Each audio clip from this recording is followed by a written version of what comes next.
It's movie time, and we're back again with movie time. Hey, everybody, how you doing? Happy Friday, and welcome back to movie time. And tonight we have a very controversial movie time for all of you guys. Because in case that you didn't think that we were serious and controversial enough, well, here's the episode for you. If you love controversy, this is it. With me tonight, we have my host Olaf. Hey, Olaf, how you doing? You're cool off. Yes, you. I've decided to mash your name tonight. It's Yes. like it's like I'm no longer a co-host. I'm cool off. Okay, cool off the barbarian. Yay! Like, Woo! I am doing great. Yes, it's been a fantastic, lovely day in the great state of Indiana. All of like 92 degrees and humid as all get out. But other than that, it's been nice. Cool. And it's like, yeah, you're now a Koloff. we have discovered a new name for you. Yes, Olaf. the mighty cool off. There you go. See, it's Captain and Olaf all in the same time. It's like that kind of works because it'd be Captain Koloff. Exactly. Well, now I have to go change my Facebook and Twitter and all that stuff to Captain Koloff. Yep. And he's back. And he's got his head out of the jar of peanut butter and everything. And we were able to unstick it just in time. It's our co-host Arpo. Hey, Arpo, how you doing?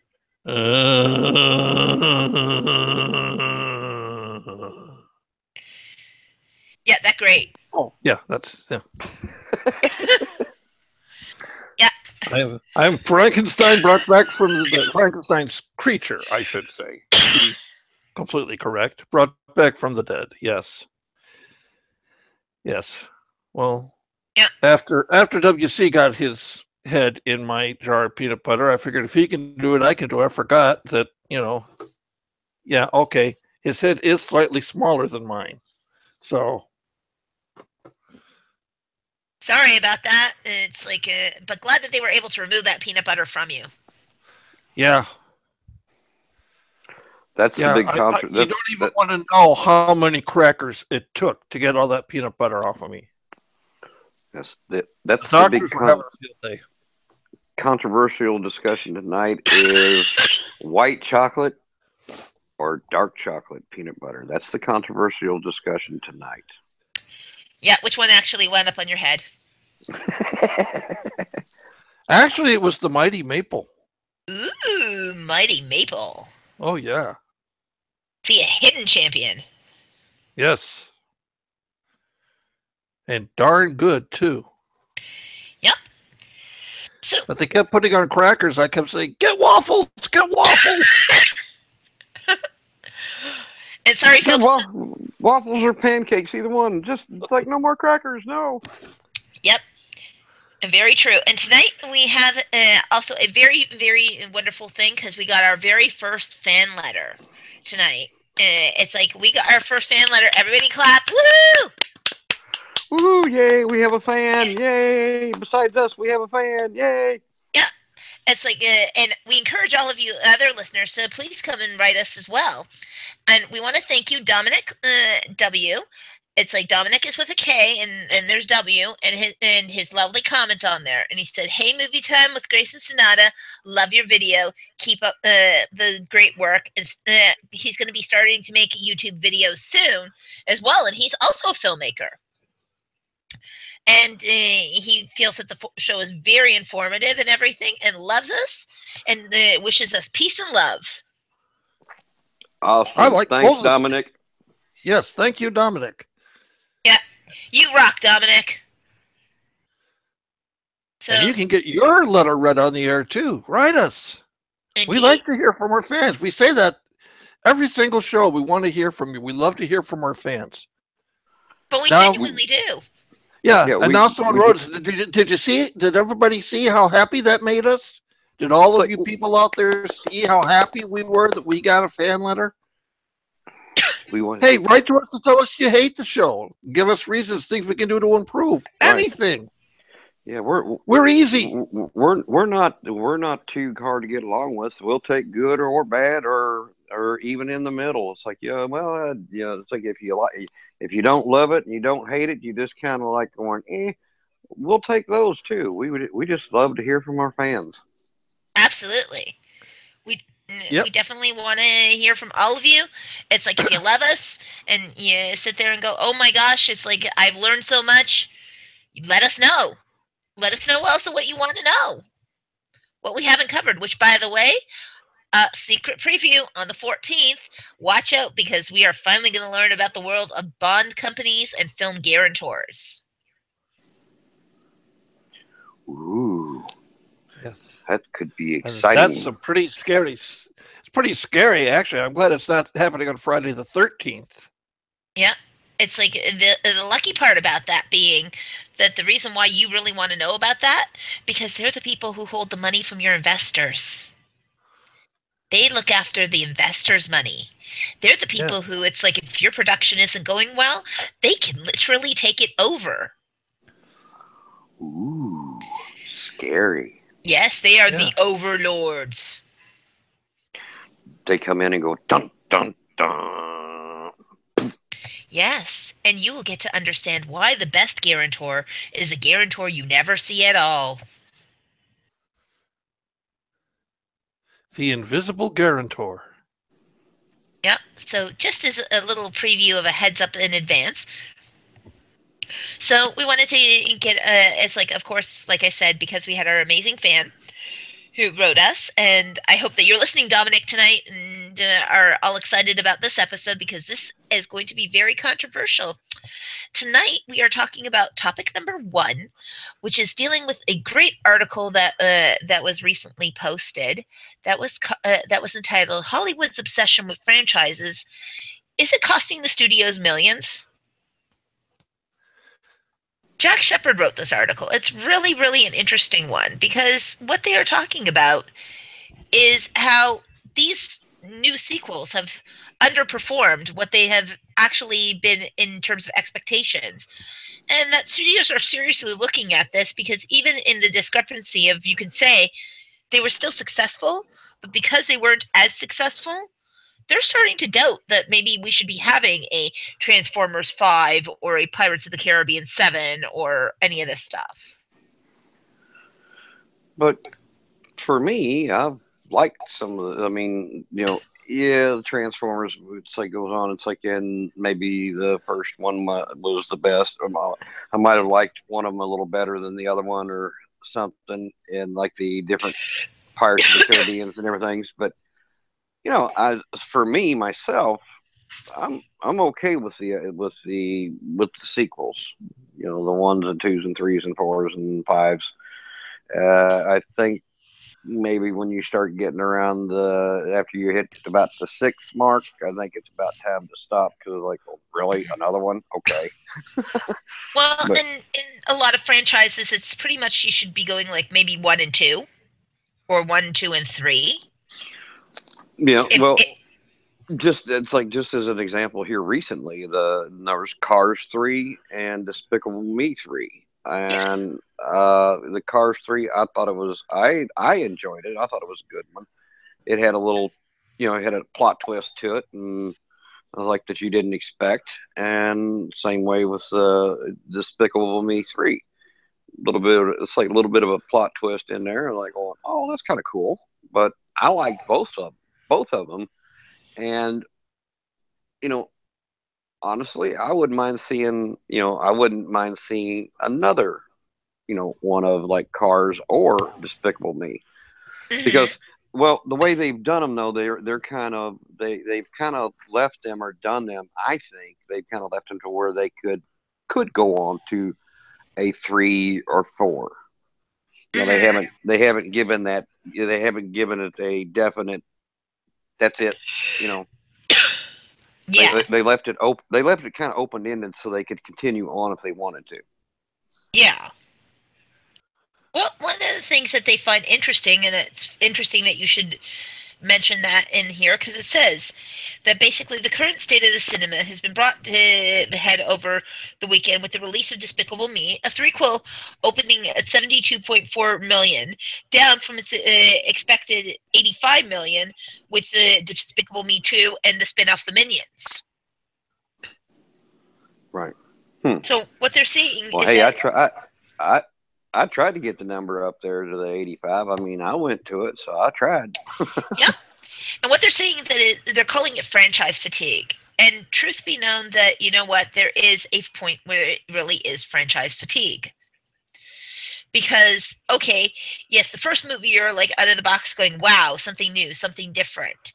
Despicable Me 2 comes out. It's like, and I'm not saying I didn't enjoy watching Despicable Me 2 and watching the Minions movie and stuff like that. But after that, it's like Despicable Me 3 pretty much should have been the wrap up at this point. Hmm. It's like a nice topper on the cake of the franchise kind of thing. We find out he has a brother, blah blah blah. No spoilers. This is all in the trailer anyway. Right. Yeah. It's like, and that he's with his woman, the kids are still there, they're all happy, etc., etc. And he's decided to So, go back like to I said, life with with Thievery. yeah. So that, like I said, now, like I said, with that one, they've left it open ended so that they could go on, so that there could be a four. Yes, they have left it open ended, but maybe what they needed to do is put a period on it. Right. We had a really cute franchise of 3 or 4 movies, and it's great. Or what they're doing with the movies, like for example, they said ones that really performed well this summer is Wonder Woman and Guardians of the Galaxy Volume 2. Now the reason Right. why, again, we all have talked about Wonder Woman to death, so we don't have to really go over that one. And Guardians of the Galaxy 2, because it is a part 2 to a part 1. Right. And I think, and because I fell asleep, I don't remember, but when I woke up, I think that it actually did wrap it up really nicely. The whole Guardians of the Galaxy thing, it's like it leaves it open for a 3, but not so open. It can be packaged just as it is. Do you want to tell her, or should I? Yeah, you go ahead. You tell her. They're already in pre-production for Volume 3. I have no doubt of that. And this is what has become the result of this, is that the studios are now starting to think, well, maybe we shouldn't be into production of Volume 3, because it's really not working to bring people back over and over and over again. They maybe will tolerate a 1, 2, 3, but if this starts going into 4 and 5, they're like, geez Louise, what more can we do? It's like the TV series that hangs on far too much.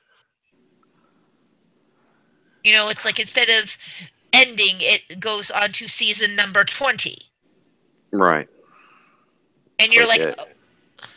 Yeah, and you're like, well, that should have ended. It's like it went to season 20. It should have stopped at 6. Yes, exactly. Or it's like, given a show that we watch now, The Walking Dead, it's like, okay, it's going on to season 8, but season 7 was extremely painful. Yeah. And that one is slated for, I think it started out for 12 seasons. Mm-hmm. And they're talking, and I think the last I heard, I think they were at maybe possibly 10.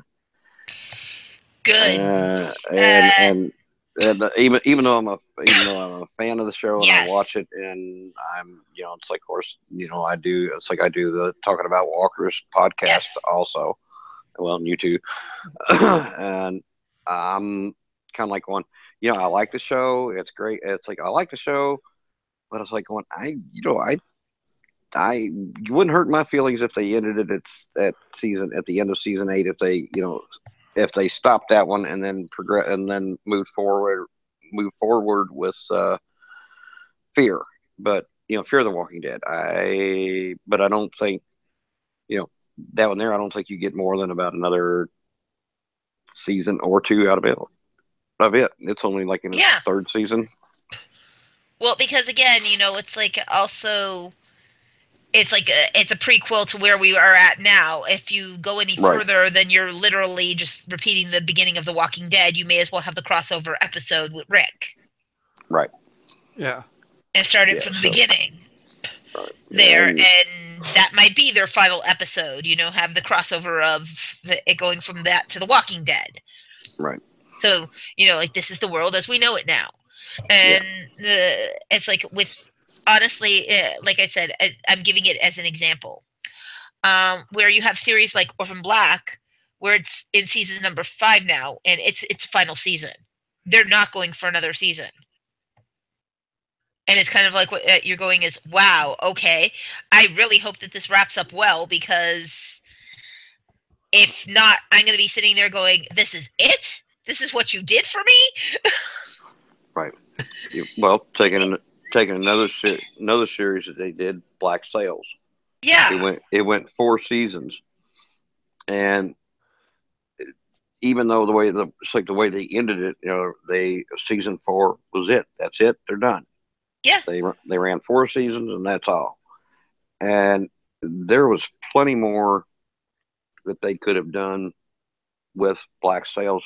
I think they could have Yes. gotten at least, maybe, I think probably another at least 2 good seasons out of that. I think Yeah. they could have. I think they could have gotten. I think they could have gone on to season 6, ended season 6, and been just fine. But they ended it at 4. It went out on a high. Yeah. And that's basically a lot of these things, a lot of these movies and stuff. It doesn't, yeah, when they start getting into 5, 6, 7, 8, 10, they Yes. start. I mean, they're starting to lose steam somewhere along there. And they're If starting they to lose could, quality. right?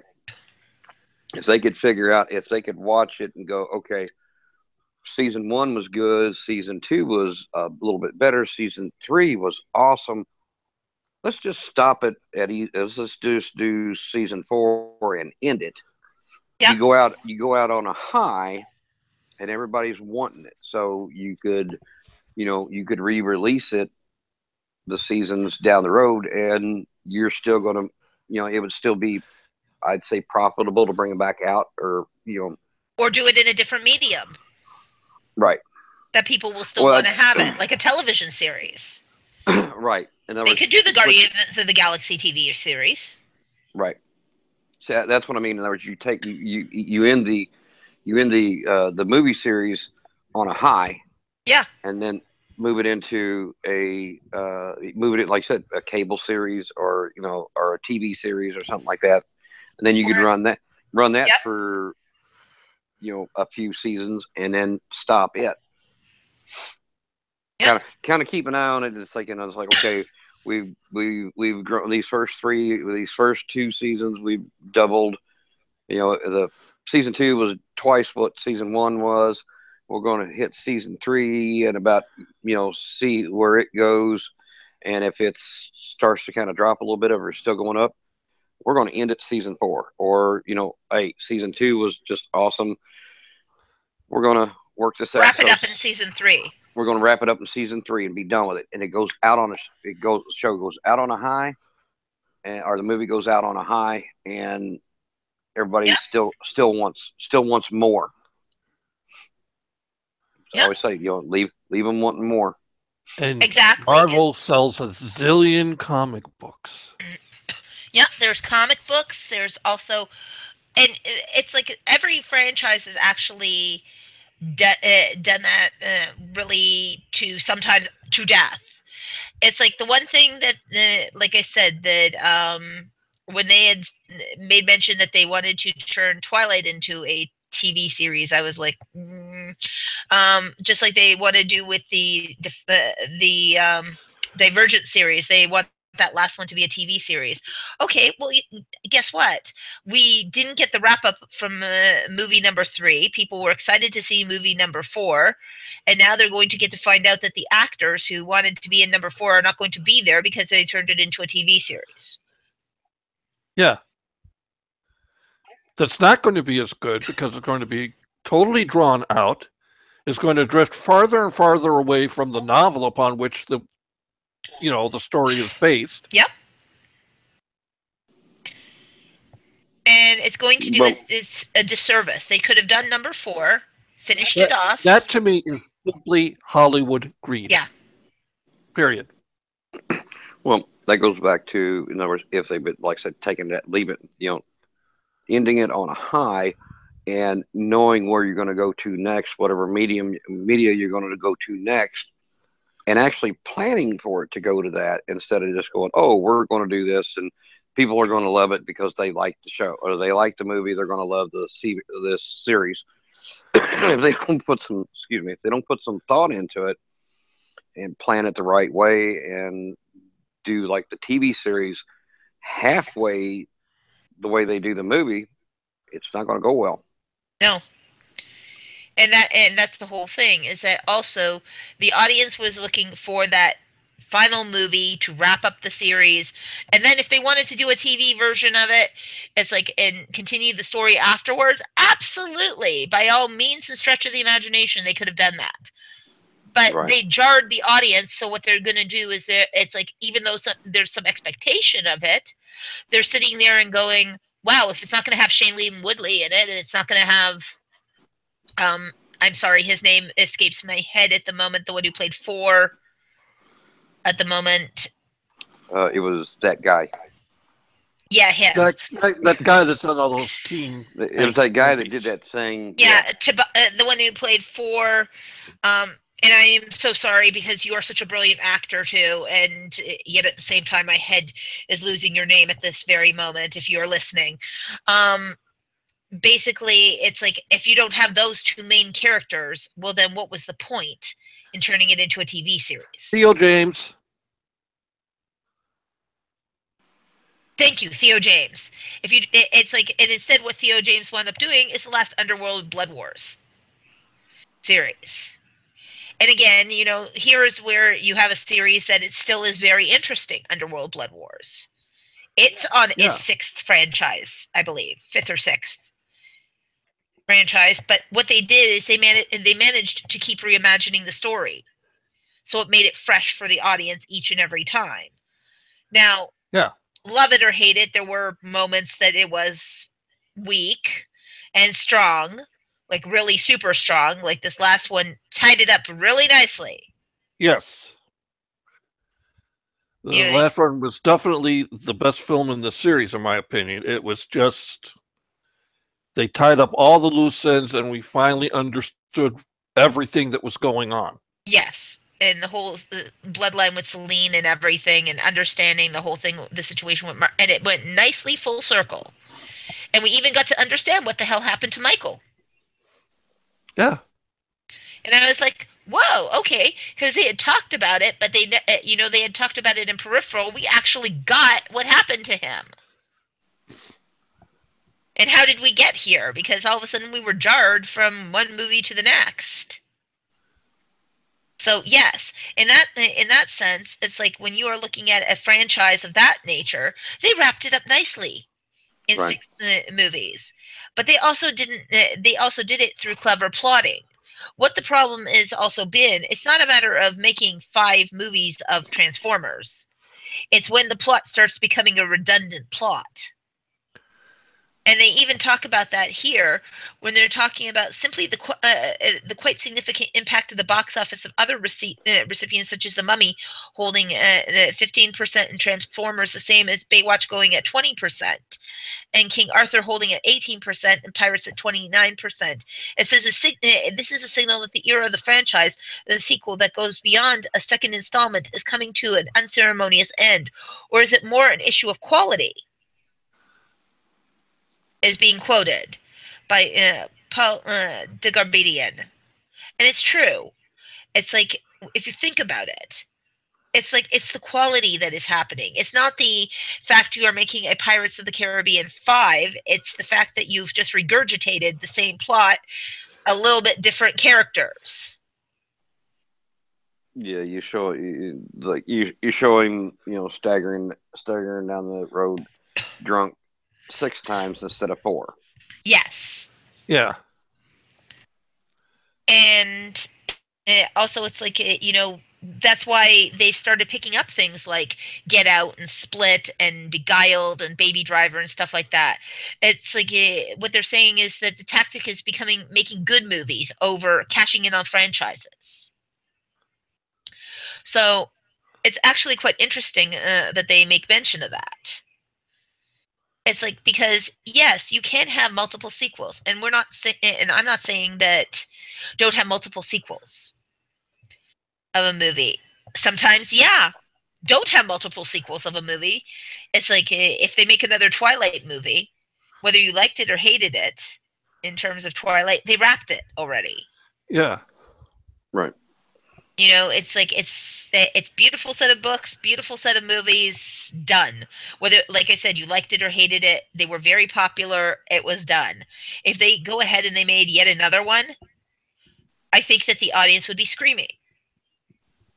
Yet, look at Harry Potter, deserved, after 8 movies, Fantastic Beasts, and that was a fabulous movie. Yeah. So what did? The studio I feel the most sorry for is Universal with The Mhm. Mummy. Yeah. Because that abysmal failure probably has destroyed their whole plans for what they were calling the Dark Universe. Yeah. Which was they were actually going to do remakes of all of their classic monster films. Right. Well, you know what? It's like they did it really nicely with Rachel Weisz and all of that, and then they decided to screw it up. Actually, they didn't decide to screw it up. Tom Cruise decided to screw it up. Well, it was their fault. They gave Tom Cruise The too distribution much for it. control. Mm-hmm. Too much control. He had final script approval. He was allowed to bring in his own script writers. He could veto the director, Alan Kurtzman, on stuff. Yeah. Someone from the set said it was more like Tom Cruise was micromanaging the directing to make sure everything went his way. The script was completely rewritten so that his character was the central character instead of the mummy. You know, it was they just let his ego run the project, and it ran it right into the ground, as Yeah. I predicted. Mm-hmm. Thank you. Well, see, I didn't think it was. I didn't think it was that bad. I mean, that's like I thought. You know, the mummy, this last mummy, I didn't think was. I didn't think it was too bad. No. No, I mean, it's like I thought it was okay. Okay. Well, some people are just easier to please than others, I guess. I don't know. Well, I do know. I have a different take on movies and stuff than Yeah. pretty much most everybody else. I mean, I look at him, with me on Got lots with of me. action, got lots of effects. He's there. He doesn't Yeah, care about the plot. yeah. It's like going, well, it's like that's a little different. So it's like, oh, well, they didn't have that one in the last one. That part of the plot wasn't in the last one. That's different, but. I'm more about the effects and action, I guess, you know, than the actual storyline. Yeah. Because, there's been other times it's like that you all have like on, oh, that was horrible. It was this and that, and I'm like, well, I didn't think it was that bad. But I guess I'm just not that hard to please with the movies. But like I said, good action and good special effects or good FX work, and I'm good. I'm okay. Yeah.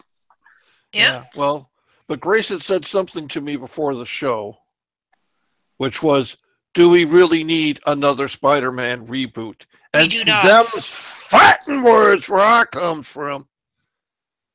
First of all, Yes. it's not a reboot. They are not going back to the very beginning of the origin story. Mm-hmm. Okay, Spider-Man already exists. In fact, this movie starts with Peter Parker being brought home from Germany from the Civil War movie. Mm-hmm. So, it's not, it's they finally got the right age of actor to play a high school student. They got an actor who's actually high school age. Oh my God, what a concept! Well, now I can let you know about the Spider-Man movie. It's like next week because I'm going Sunday night to see it. So Yep. I'm gonna see the Spider-Man movie and Baby Driver. Nice. And according to it's like to the drive-in theater owner, he said he is like on Baby Driver is just an awesome movie. It's really great and all that. So Again, uh, original plotting. yeah, it's like I can't wait to see Baby Driver. It's like because well the previews I've seen for it look like it's going to be good. Anyway, Yep. I think I can let you know uh, about Spider Man because I'm gonna go see it Sunday night. Sounds good. Yeah, So, I was going to go see it this weekend, but the doctors told me that I have to stay home because I was a bad boy. yeah. Well, that's what you get for sticking your head in the peanut butter jar. Yep. Well, it went in easy enough. It just wouldn't come out again. Yeah, Jeez. we'll see next time. It's like we'll see next time. You'll know not to stick your head in the peanut butter. Stick it in the jam jar, and then you're okay. It's the peanut butter that got you. Yeah. It's the peanut butter that Uh, kills you every time. oh yeah, because the peanut butter's sticky and the jam is like real runny. So like it's Yeah. like, ooh, See, God, where's my jar of jam? Oh wait, after the show. Never mind. Yep. So, it's like get your jam on. yeah. Yep. Get those jammies. It's like in yes, it's like in terms of that, I would love to hear what happens with the Spider-Man movie. And as I said, my whole thing is with regards to it. No, don't really want to have a again, even if it happened after Civil War. Uh, had two sets of Spider-Man already. Enough is enough at this point in time. I'm not voting for it to go yay, and I'm not voting for it to go nay. What I'm voting is that it actually is semi decent because Michael Keaton happens to be in this one. Yes. And because this is the first time Marvel is going to be directly involved in making the movie. Marvel has not been directly involved in the first 5 Spider-Man movies. Yes, and Now I they are. excellent. And I will also take this one brief moment to say, may you rest in peace, Stanley's wife, who passed Yes. away. Yes. Very Oh sad. yeah, that's a shame. Yeah, Sorry to hear that. That was a woman who stood by her man through some pretty hard times yeah. Hmm. when Marvel was struggling. So I will say, rest in peace, Stanley's wife, and it's like hopefully all goes well Yes. there. It's like in that he's okay and he makes it through it. Yeah. It's like there'll be a little Mishubera for you. Yes. So there is that, and which means that it's like in terms of Spider-Man, we'll see what happens because it's like with Marvel's hand, maybe it might be a really good Spider-Man. Personally, like I said, I love the Tobey Maguire ones. Absolutely great. Those ones. I had a issue. I It's like the Andrew Garfield ones were also good, but not great. yeah. And right now I still stand on the fact that Spider-Man 2, the second Tobey Maguire movie with Dr. Octopus, has been the best Spider-Man movie ever made. Yeah, Now we'll see if Homecoming is going to top it. that we shall see. It might simply because of having Michael Keaton Yeah, playing who is the guy who is actually Spider-Man's oldest enemy. yeah. Vulture So was the first. it's like, as I said, I'm neither looking forward to its victory or its defeat. I want to see, and I may actually watch it, because I am a fan of the Spidey,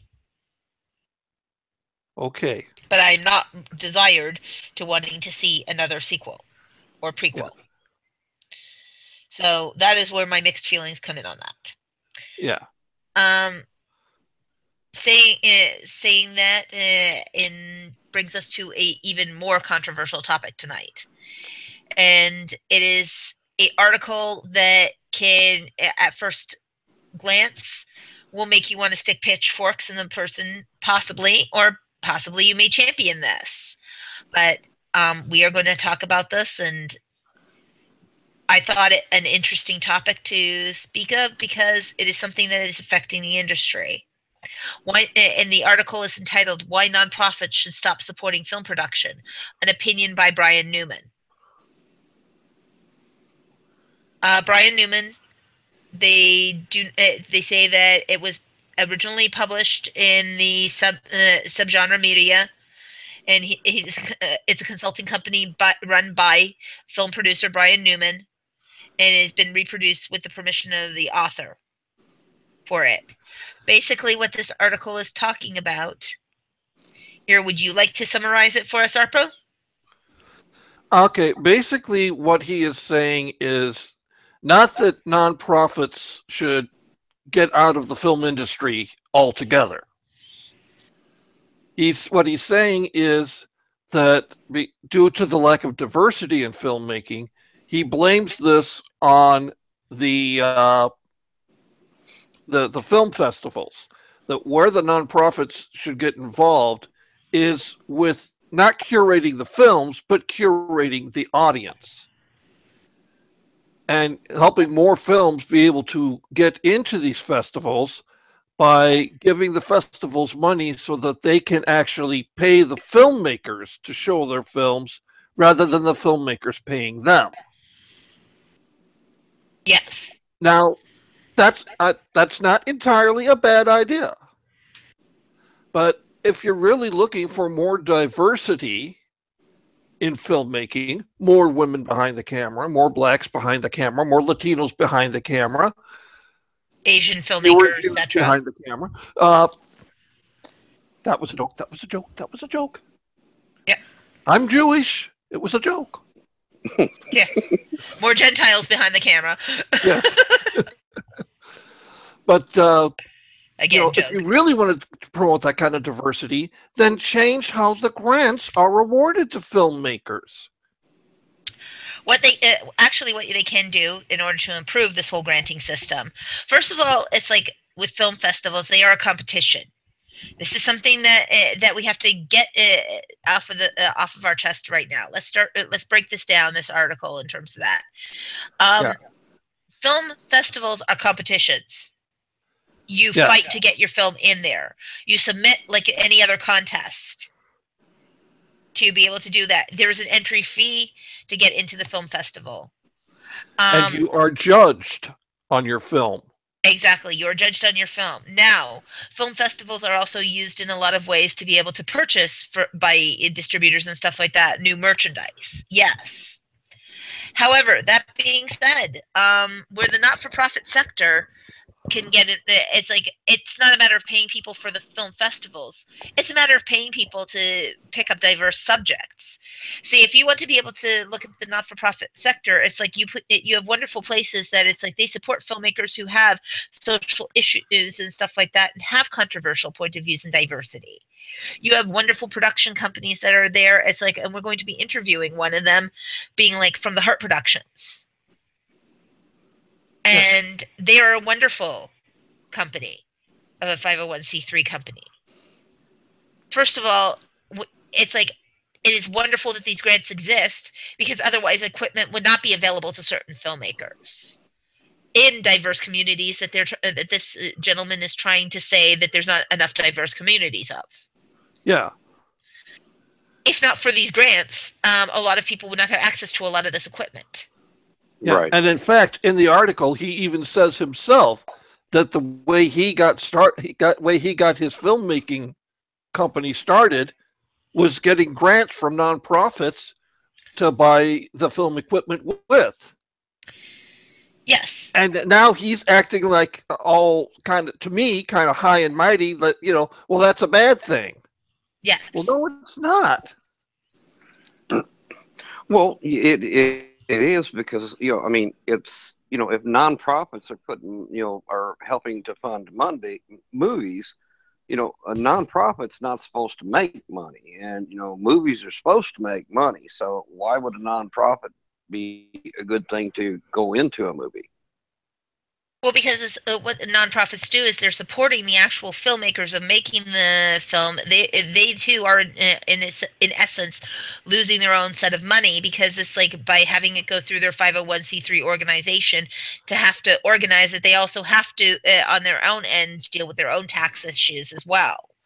What is like the benefit of having a non-for-profit supporting your film in the same way that it's like other than also endorsement in your film, is it allows them to also get forth topics that the not-for-profit organizations truly believe in, and help father diversity. It's like they say, it's like that film festivals came together for filmmakers to say, gee, now that I've made my indie movie, it's like, where the heck am I going to show it? It's like, yes, film festivals were also created to create a spotlight for new people, but also to create a competition so that you also diversity of distribution to be able to look at it. Yes, some film festivals have become more a place where you launch your commercially viable, like you launch a commercial film, as Yeah. opposed to a lot of newer art house films. If that's what his argument is, then yes, there are also art house festivals that strictly do art house films, not mainstream films as well Yeah. in there. So it's just depending upon what film festival you enter and if your film is accepted or not accepted. But you have to also realize that it's like the not-for-profit sector, the reason why they get involved on the filmmaking level is so that they can give the diversity to the filmmakers who don't would not ordinarily be able to afford it, or give, and also be able to give companies a chance who are trying to show a socially political correct like a socially political cause or a controversial topic, or diversity of women filmmakers, or people like that company that I talked about with Catherine Hardwick, that's now become involved. It's like, and the name again escapes me. Oh, we do it together in places like From the Heart and places like that, and also other sites such as other places such as that. It's like where they're giving filmmakers the chance to shine and come through on topics, because they're helping out people not only that are female filmmakers, minority filmmakers, but also topics that would not be able to be normally capitalized in the industry, So, give places like Participant an opportunity to see them.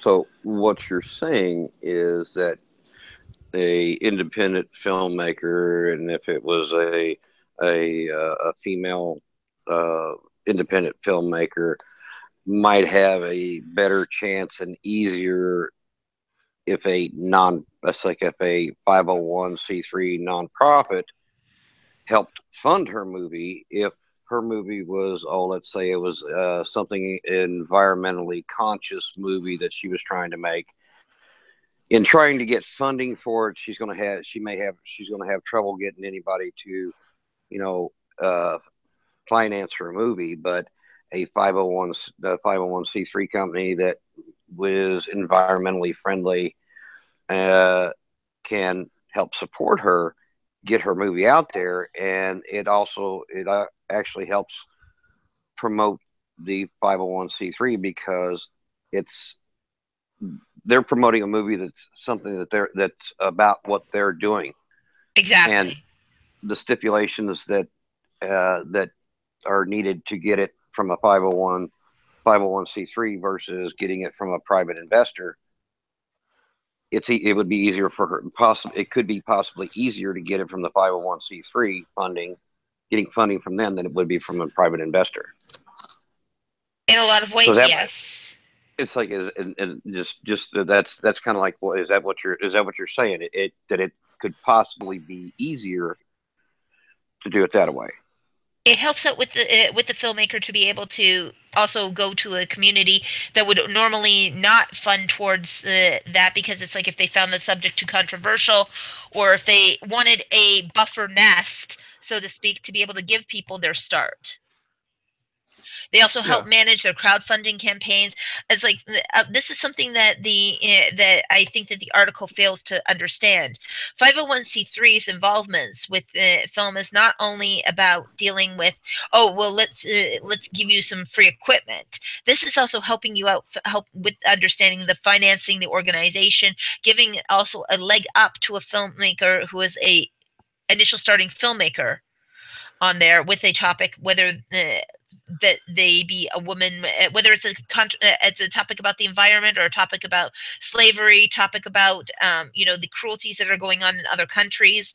It's like whatever is the issue, the cruelties that are going on here in the States, political ones. It's like give people a platform of a chance to be able to make the movie they need to want to make.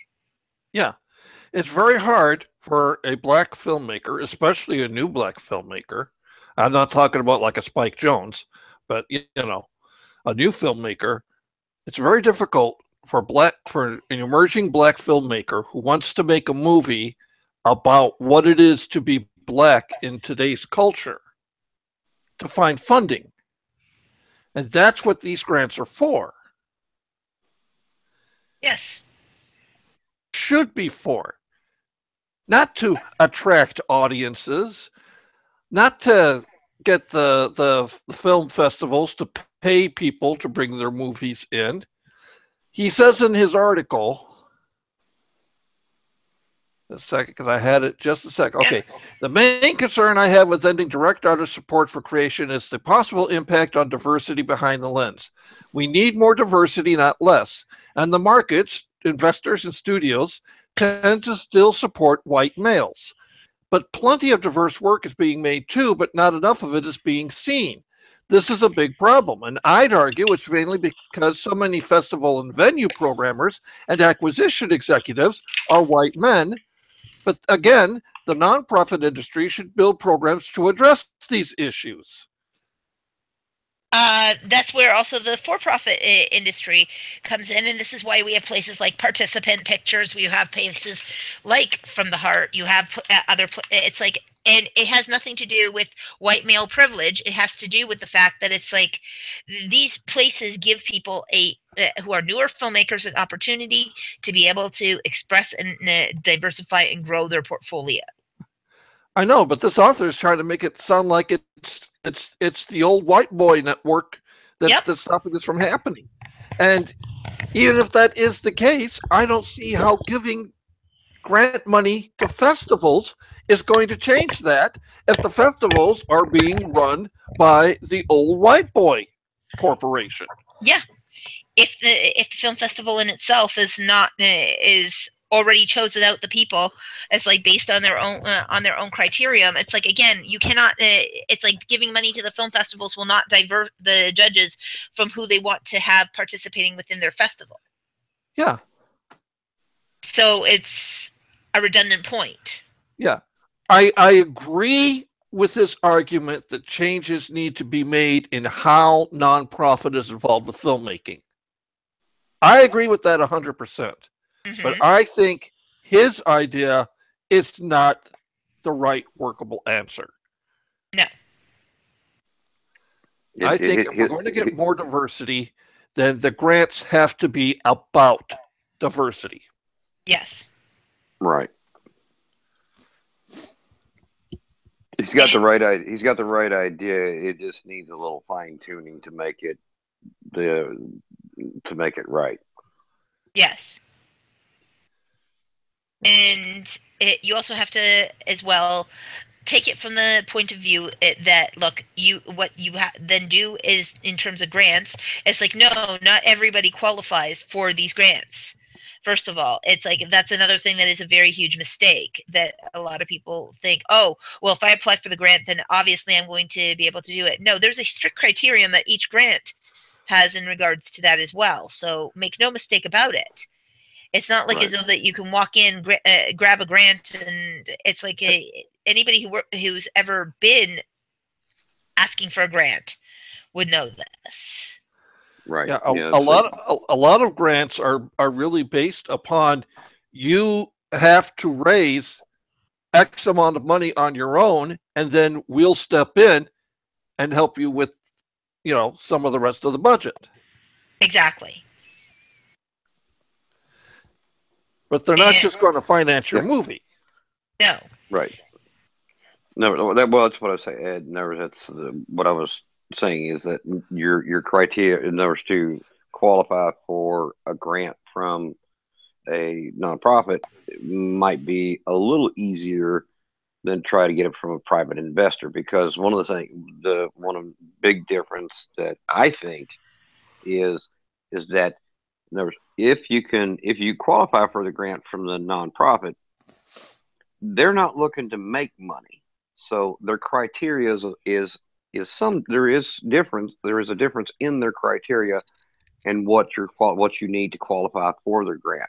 So you might have a better chance of getting money from a nonprofit than you would somebody who is an investor, because an investor is looking to make money.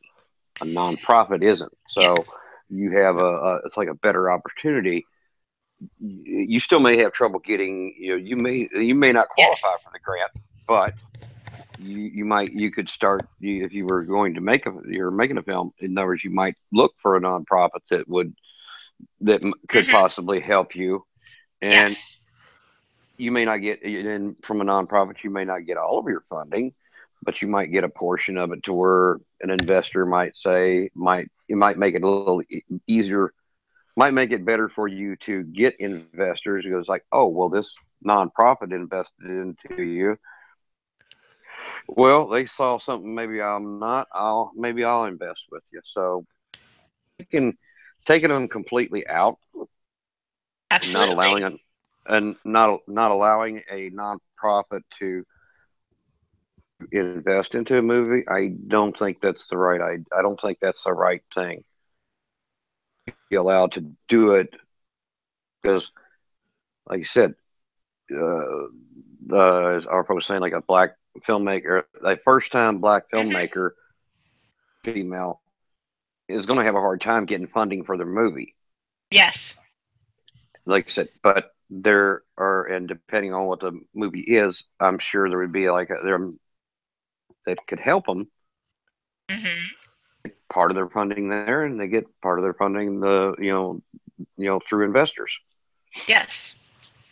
I think a nonprofits involvement in filmmaking can give, like I said, add the diversity that's not there now, because it would allow it gives a chance to a lot of the filmmakers, independent filmmakers that can't get funding through the normal channels, or through investors. I'm sorry, I shouldn't say normal channels. Investors, like I said, nonprofit invests into them. You take that to an investor, and it's like, well, hey, uh, from the heart, funding part of my movie. I'm looking for somebody to fund the other part, and it's like, okay, Also, help them out. yes, and it also helps bring awareness to a social cause in regards to films. It's like with each film, it's like it also allows different points of view of filmmaking, because there are stories that it's like are told from a completely separate point of view, and they would not be able to be made had it not been for that. And it's not only the difficulty in finding the funding, it's a matter of difficulty of having somebody who understands the cause that you're trying to deal with Right, as well. And this is a huge issue, because it's like if somebody doesn't like the way that you're trying to, it's like positive portrayals. It's like whether it be, as I said, everything from slavery to the environment to trafficking to anything like that. It's like these topics are never spoken of well enough, because it's like a lot of people shy away. It's as we had talked about, why is there not another Children of a Lesser God who comes out, and remember that show that we had talked about, that is exactly this, because it's like there's not a lot of bold filmmakers that can get that through in the theater community any longer. This allows them to actually have a voice and to be able to make a movie like that by having a non-for-profit help them by stepping in with their endorsement right. and their assistance and funding. And do people, and now that being said, do people job that system? Absolutely do. They do that. There are those who they do, unfortunately, do that, but it's like they're few and far between. There's actual people who actually need those funds, who otherwise would not be able to make their film because Right. there'd be no way that they could afford it. Right. Yeah. And it's like also it gives a tax advantage to investors of the film by having a 501c3 company with them as Right. well. Because yeah. Go ahead. I'm sorry. Go on. No, tell them. Well, no, well, I was just going to say, it's like with the 501c3 being involved in it. In other words, investors come into it. They, like I said, there's tax breaks that can be, can be offered because of the 501c3. Yes. So it has its advantages. There are advantages that to the 501c3 because of the tax advantages that they can get.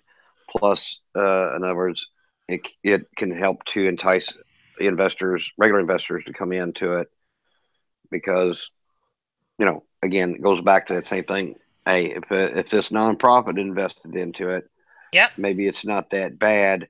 And okay, the premise of the movie is, trafficking or something, or anti bullying or whatever it is, whatever the movie is about. Um, they're like, well, yeah, okay, I'll hitch my wagon to that and kick in a little bit because I think it, with this nonprofit behind it, can't be all that bad. Yes. And it helps them take a risk, and it's like it does create diversity amongst filmmakers because again, when they're looking at who they are going to be doing who they're going to be endorsing on their roster, they're not going to be endorsing on their roster just everybody. It's not the way that that particular industry works of a not-for-profit.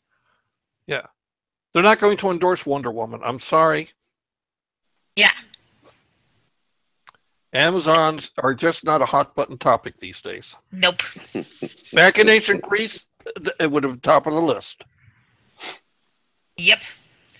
And it's like films, like for example with Wonder Woman, they don't need a 501c3. Right. They have their own independent fundings and stuff like that. But it's like, what happens if there's a woman, a female filmmaker who wants to make a movie of a different nature, dealing with that?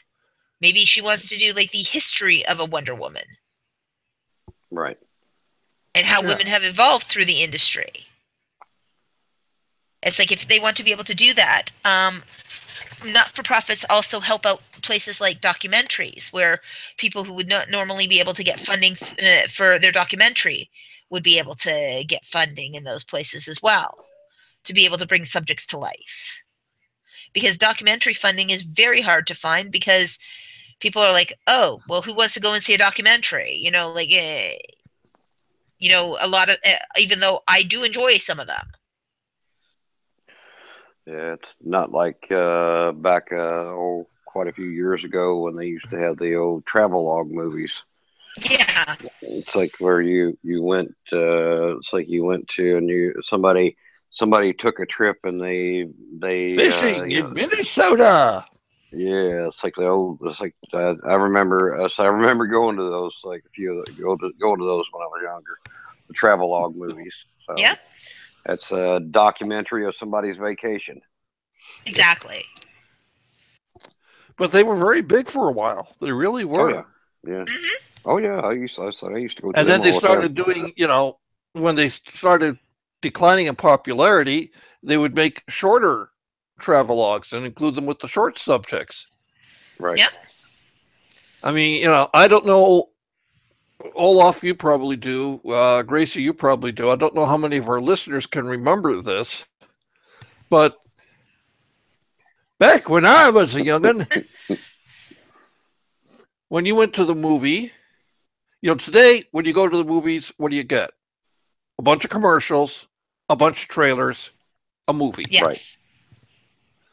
Okay, growing up, for me, going to the movies, you got the preview trailers, of course. Mm-hmm.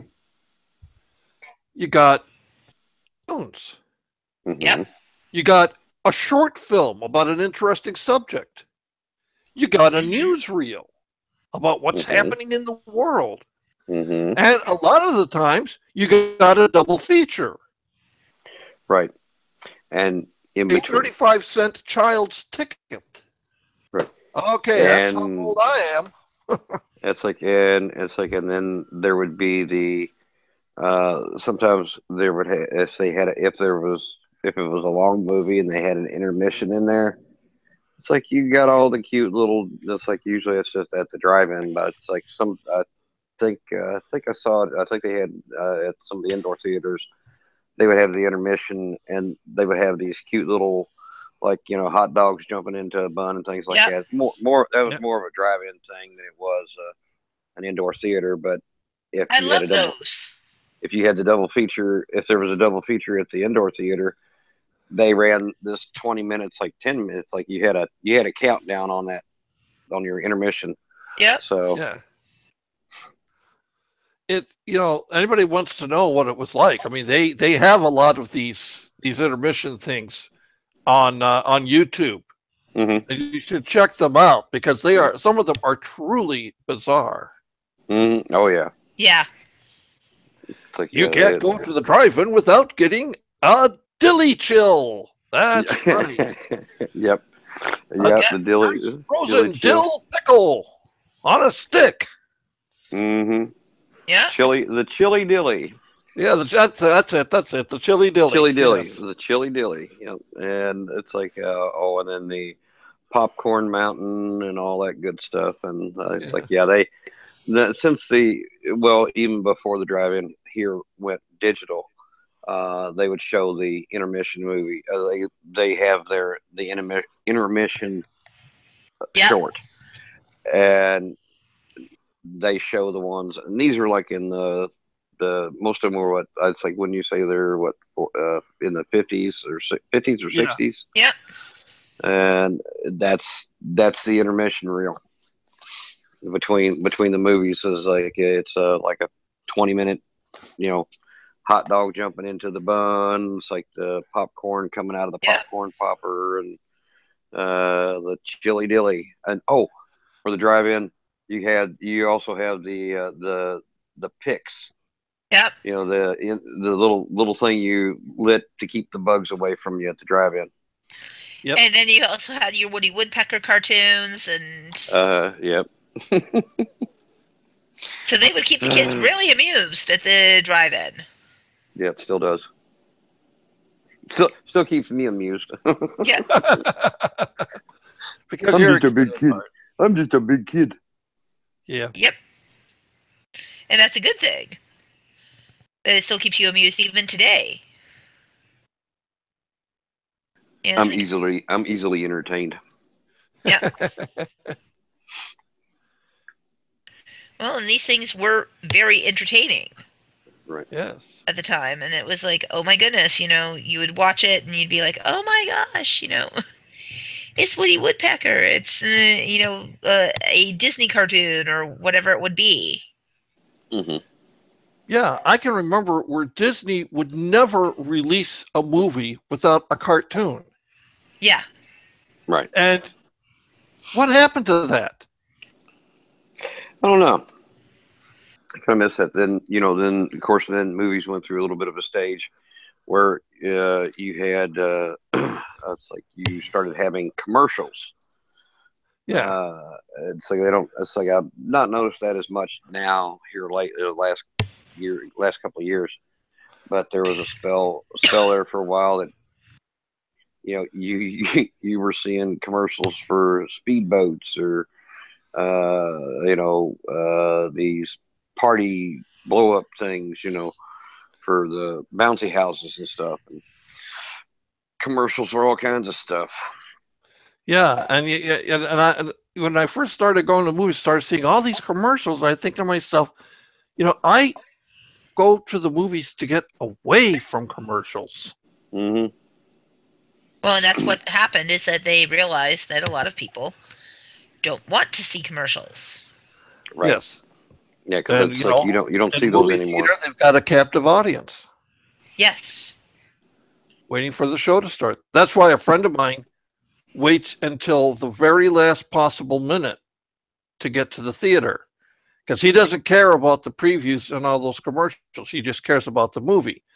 Of course, we did that with the one time we ended up watching a 3D movie in the front row. You know what? 3D don't work so good in the front row, No. No. especially when it's an IMAX screen. Oh, yeah, no. Yeah.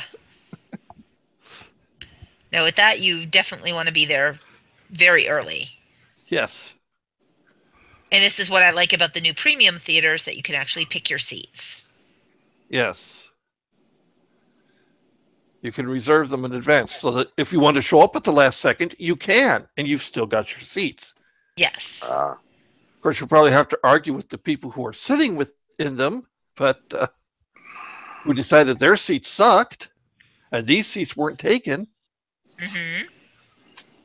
Well, with the Alamo Victory, they actually have a very good policy with that.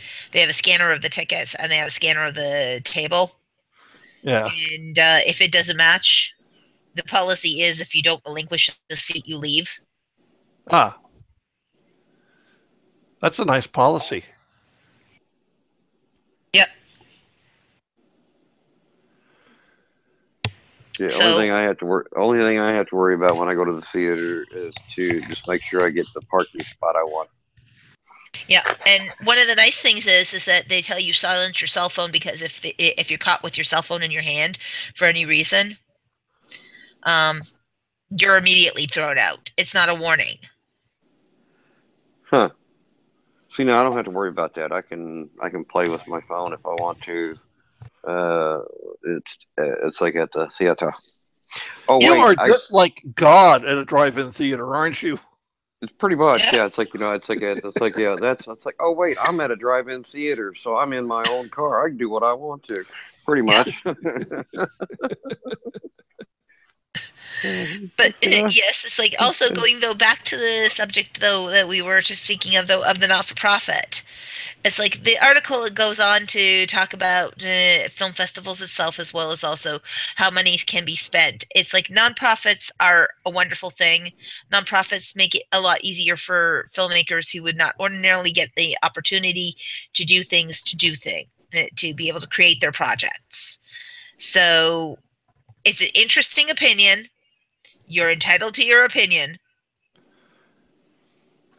but unless you can have supporting evidence as to what your statement is, it is just exactly that, an opinion. Yes, it's an right. opinion. It's wrong. Nobody has a wrong opinion. It's No, like yeah. No, you're right. Nobody has a wrong opinion. It just there's just you may not have a lot of people that agree with your opinion. Yeah, that's right. it doesn't make an opinion wrong if people disagree with it. I mean, That's right. that's why we live in America. Right. Yes. Because you're entitled to have your own opinion, and but the thing is just because people don't agree with your opinion, uh, you don't get to go have a hissy fit and throw a tantrum because people don't agree with you. That's right. That's what you call constructive criticism. Yeah. And personally, I'd like to thank Brian Newman for doing that, because you know what? Some people need a controversial opinion to be able to understand how important something is until it's threatened to be looked at from a different angle. Yeah. Right. And that's like it gave us a good talking point tonight, because like I said, there was between his article and I think what our it's like on our side of the conversation, like I said, it gave the good and the bad in both ways. In other words, Yeah, whether nonprofits should be involved, and if they are involved, it's a good thing. If they're not involved, this is what can happen and stuff. So it gave a good balance of the kind of yes, the good and the bad And of it. and as I said, he's not 100% I don't 100% disagree with him. No. Right. I agree with him on some of his points, Yeah. but I don't think he's looking at the right solution. No. I think there's a better solution than what he is proposing. Well, because it's like in order to do that, you would have to eliminate the contest aspect of a film festival altogether, and then it may as well just be a market. Yeah. Exactly. And it's like even with the AFM, you have a booth, you pay for your booth, you pay for your area to put up your posters and everything, to talk to the filmmaker, to talk to the buyers and everything. It's like you have rooms there that are paid for. That's why sometimes it's like you see 3 or 4 companies in a room, because they just can't afford it simply on their own. Right. They do it for the week. They're there, they're pitching their films. It's like they have screenings that are done of the films, as well as also they have you pay for as well also the advertising on the bus of your of there as part of your P&A costs. Yeah. Right. It's like to have your film on the bus. It's like in there you have an extremely captive audience to watch your trailer. Right. What are they going to do between stops? Yeah. Really. Yeah. Exactly. And So. I mean, have they you got, been through LA traffic? and they even now, in the past 20 years, they started putting them in elevators. Yes. You have any idea how hard it is to be a messenger and you're on an elevator and a trailer for a really good looking movie starts and you get to your floor and you can't watch the rest of it? Mm-hmm. So I used to hate that. So it makes you very no. yeah, and it makes you very curious about it. And he goes on to say that not-for-profit organizations were launched across the country to help for helping filmmakers through education, equipment, access, training, and screening venues, and then sometimes advice and access to funds, i.e., grants, and also markets in the industry and industry connections, which is very true and very important to today.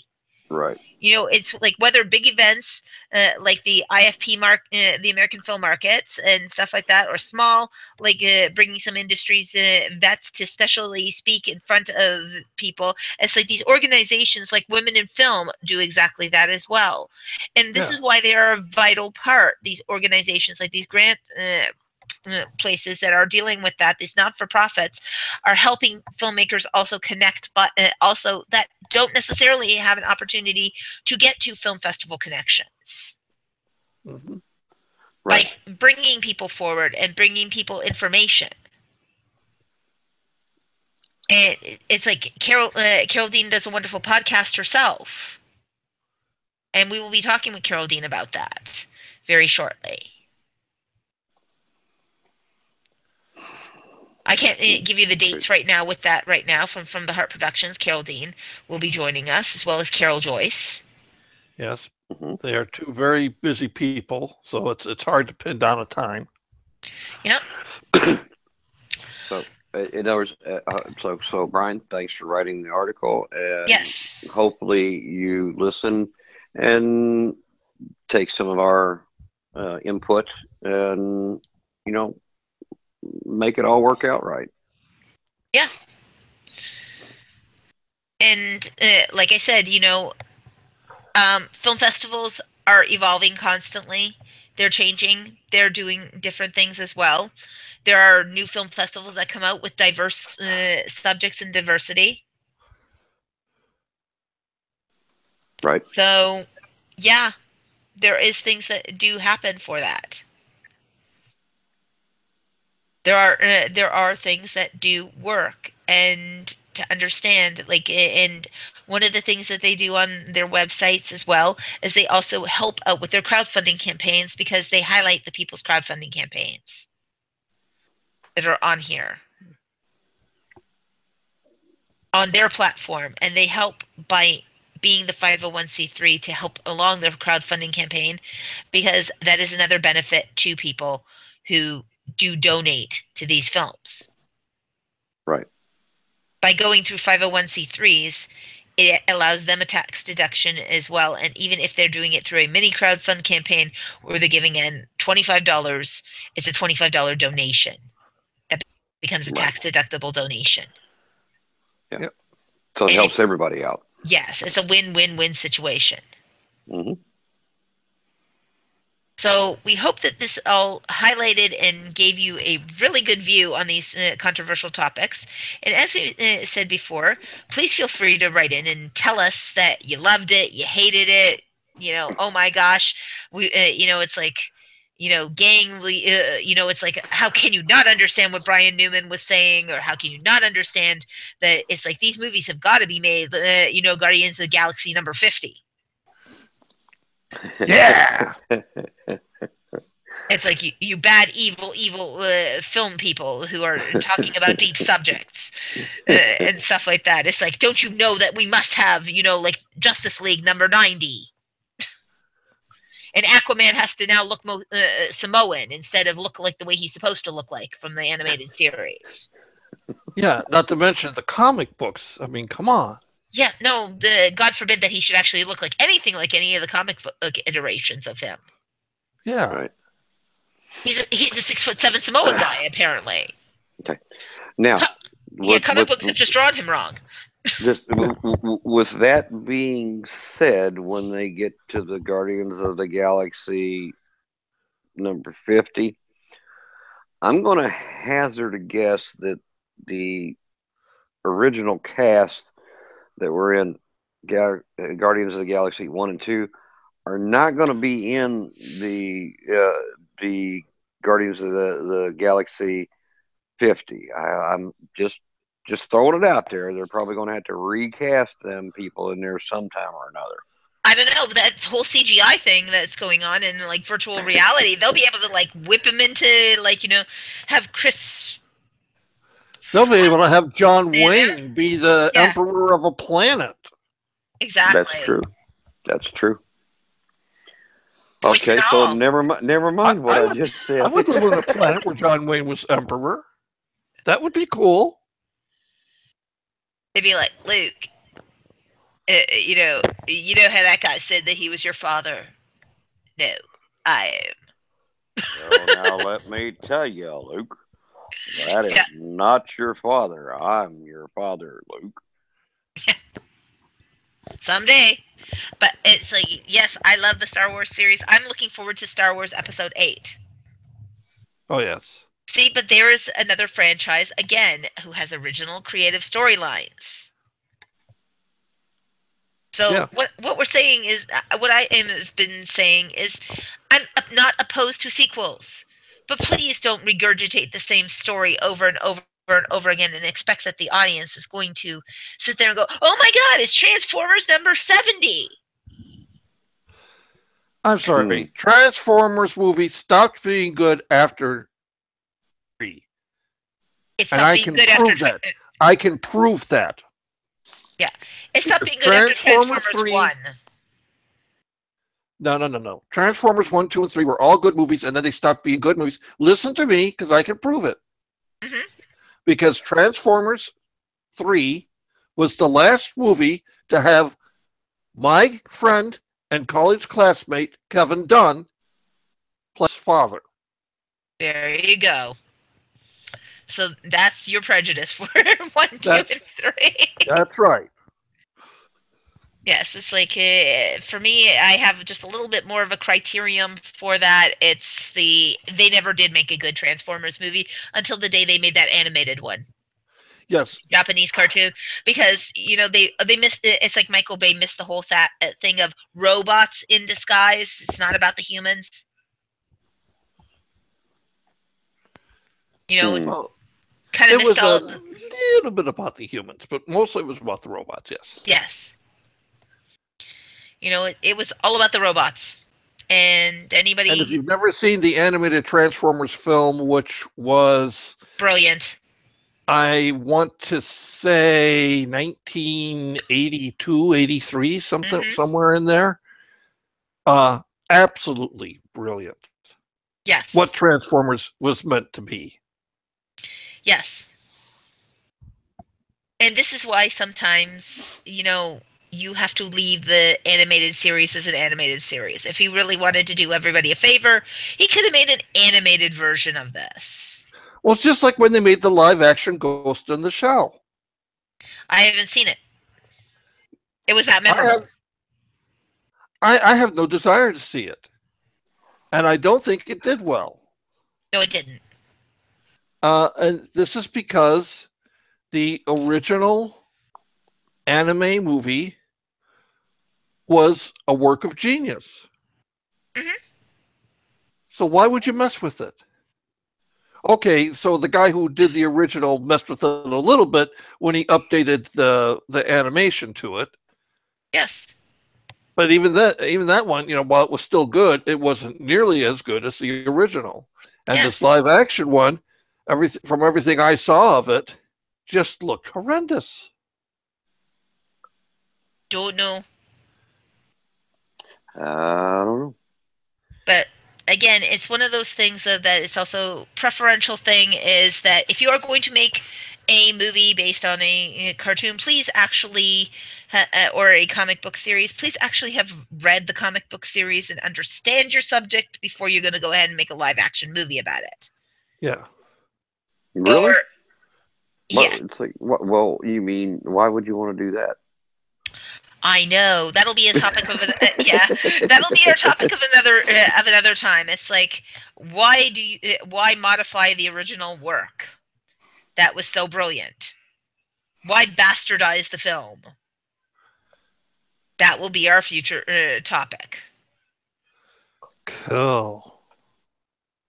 But in the There you go. meantime, also, so Olaf, how do they get you in social media? Well, you can stalk me on both Facebook and Twitter at Olaf Barbosa, but just don't stalk too close because I do get nervous and I do have an itchy trigger finger. And Arpo, how do they get you in social media? I'm not entirely sure anymore. I mean, there's Facebook, of course. That's Yes. for the social. There is, hey, LinkedIn. If you want to do a little business, let's do business. I like to do business. It's what I do now. Yes. I am less and less frequently haunting the boards, but I do try to get in there every once in a while at the Movies Underground. Of course, you can always be a Skype mate of mine because I love to chat. Just make sure you let me know you're a fan of Movietime because I get too many proposals from Armenian women, and Olaf has actually seen the photographic proof of that. Yes. And I am. But now he doesn't. Oh, it's like you still haven't accepted my request on Skype. You won't. You don't talk to me on Skype. You won't talk to me on Skype. So Well, that's because I know it's you. okay. And also, hey, follow me on Twitter. Yes, that's right. I've started tweeting. Oh no! Yeah. Richard at Past Lives Prod, short for production. Yep. And with me, you can get me on LinkedIn, Bizipedia, Facebook. Gosh, you can get me on Twitter at Sonata Grayson or at Movietime Indie. I have just learned how to figure out how the Twitter thingy works. Still have not gotten a way of figuring out how to answer a tweet, but hey, you can actually follow me on there. You can also go on the www.pastlivesproductionsinc.net website. Be able to see all of our great productions that are coming up, and feel free to also hit that little donate button. That's completely up to you. I do not force or push on that, but it's like, but if you want to, hey, that would be great. And as well, we also have coming up on the next shows this week, we are having John Reese, and as we had mentioned, we are having Steve Mangal coming up on there too. So look forward to this full week, and after the 18th, we will be having once again another time with Michael Mendelson. To remind you all, please submit your scripts to us. We have a contest going on that you don't want to miss, and you don't have to pay for it. You just get to send it to us. Yeah. And it's a good thing. Yes, you might actually get your movie made. For reals. Maybe. failing that, send it, you might get send in those a ideas scholarship. and everything. Yep. But remember, make it your best, because only one script is going to go all the way. And only one script and one major script. We will be down to 3, and then one major script will go over to Michael. And as he said, there is a scholarship to be had, and potentially he will finance that film. So definitely you want to join us with this. And with that said, we'll see you next time. So long, everybody.